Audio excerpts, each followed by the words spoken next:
मिलने जा रहे हैं सर, क्या इश्यूज रहेंगे, क्या कहना चाहेंगे? देखिए, सब प्रथम तो हम पूरे देश के और प्रदेश के वासियों को शुभकामनाएं देना चाहेंगे कि 2022 उनके लिए खुशहाली लाए और हिमाचल प्रदेश की जनता आवाम 2022 में आगे बढ़े, पीड़ा कम हो और उनकी जिंदगी उनको खुशहाली लाए।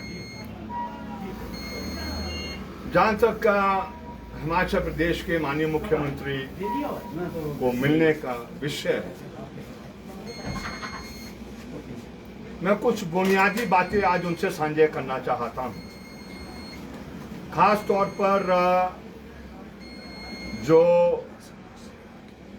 इस कोरोना के चलते जो बहुत सी एक इस प्रकार की दहशत पैदा की जा रही है, माहौल बनाया जा रहा है कि उसके बारे में मैं बहुत क्लियर हूं कि अब हमें सीख लेना चाहिए कि कोरोना के साथ जीवन यापन किस तरीके से चलाना। ये बात सही है कि तीसरी लहर आ रही है।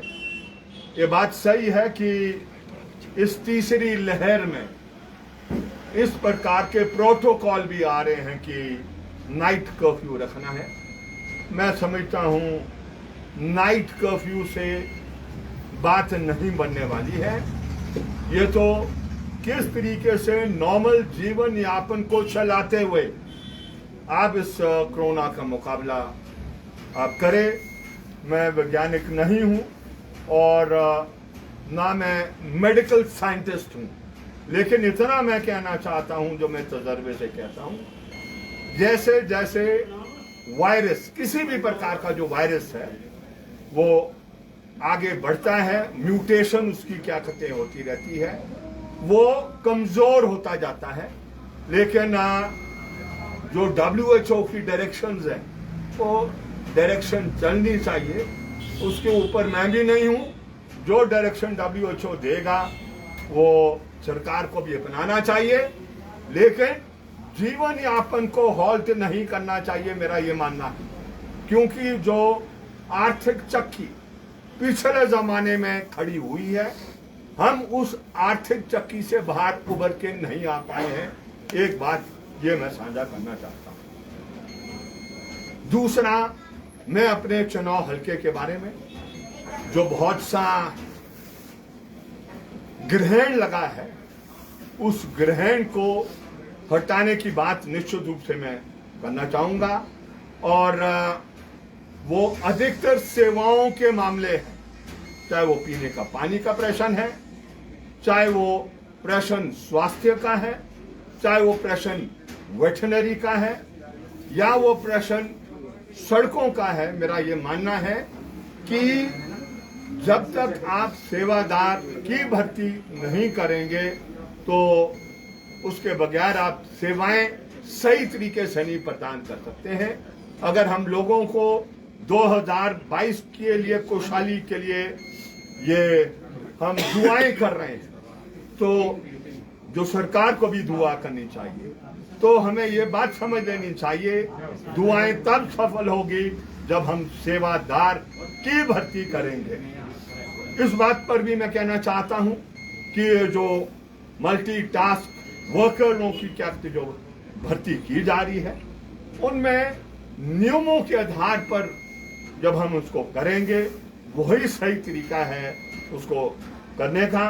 लेकिन ये जो सरकार ने और खासतौर पर मुख्यमंत्री साहब ने जो अपने पास ये रखा है कि भाई वो भर्ती कर सकते हैं, मुझे कहीं ना कहीं डाउट है, लेकिन मैं स्वयं उस पर भी उनके साथ चर्चा जरूर करना चाहूंगा। बाकी तो सरकार की इच्छा है, वो क्या करना चाहती है, क्या नहीं करना चाहती है।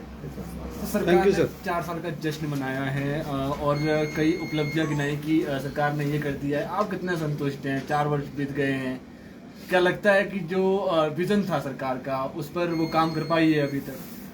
देखिए, मैं पहले भी कहता रहा हूं, मैं हर चीज को बहुत क्रिटिकली देखता हूं। और एक खास तौर पर हमारे जैसे व्यक्ति जो विपक्ष में है, हर चीज को बहुत क्रिटिकली देखने की जरूरत है, लेकिन हम व्यक्तिगत उसमें नहीं जाते हैं कि वो कोई व्यक्ति के ऊपर, हम नीतिगत बातें हम कहते हैं। जहां तक नीतिगत बात है, अगर आपने हिमाचल प्रदेश को आगे ले जाना है तो आप एक बात समझ लें, कोई भी, ये मुख्यमंत्री साहब हैं, इनसे पहले माननीय हिमाचल प्रदेश के मुख्यमंत्री वीरभद्र जी रहे हैं, आगे को कोई और आएंगे या यही रहेंगे, कोई भी है, परमार साहब से ये सबको सीख लेना चाहिए। हिमाचल प्रदेश का विकास हिमाचल प्रदेश की अवाम के बगैर संभव नहीं है, और इसलिए जो सीमित धरती हमारे पास है खेती योग्य, उसका सबसे बड़ा सामान आपको देना है। आप करें टूरिज्म, आप करें जो मर्जी, अगर आप लोगों को जमीन से बेदखल करके कुछ भी करना चाहेंगे, ये संभव नहीं है। ये मैं खुद, बहुत लोग जानते नहीं हैं, परमार साहब से सीखा है। मैं छोटा था, स्कूल से निकला था, वो एक्सटेंशन ऑफिसर जो हॉर्टिकल्चर में होते हैं, उस तरीके से काम किया, तब जाकर ये खेती हिमाचल प्रदेश में, चाहे सेब की है, अन्य फलों की है, तब ये संभव हो पाई है। आज उस प्रकार का जो दार्शनिक है, उस प्रकार का जो एक इनिशिएटर है, उस प्रकार का जो लीडर है, मुझे माफ करें, आज उस तरीके का लीडर हिमाचल प्रदेश में ना है, और मैं समझता हूं आने वाले लंबे समय के लिए नहीं पैदा होगा। वो क्यों? वो राष्ट्रीय मुक्ति आंदोलन के देन थे, वो प्रजामंडल आंदोलन के देन थे, उसको नेतृत्व करते हुए वो हिमाचल प्रदेश को बहुत बेहतरीन तरीके से समझते थे। मैं किसी पर टिप्पणी नहीं करना चाहता हूं, मैं तो उनसे सीखा हूं और उनकी सीख पर आगे चलने का प्रयत्न करूंगा।